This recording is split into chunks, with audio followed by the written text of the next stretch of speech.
Hair transplant surgery is a special procedure and it is done by the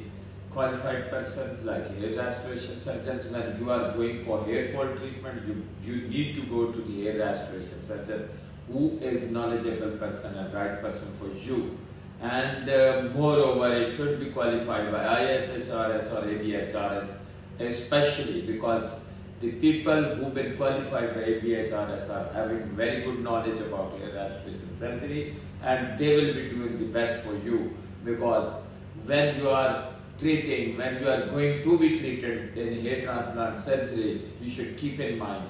that permanent donor area is always limited and you cannot get it ruined by non-qualified persons or technicians, because in the long run you will be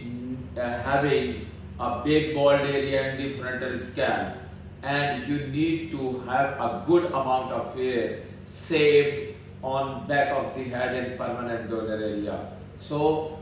whenever you are going for hair transplant surgery, you need to choose the best doctor for you to do this procedure, because this is very much needed. And what I'm insisting you again and again on the same thing, that you need to choose a good doctor and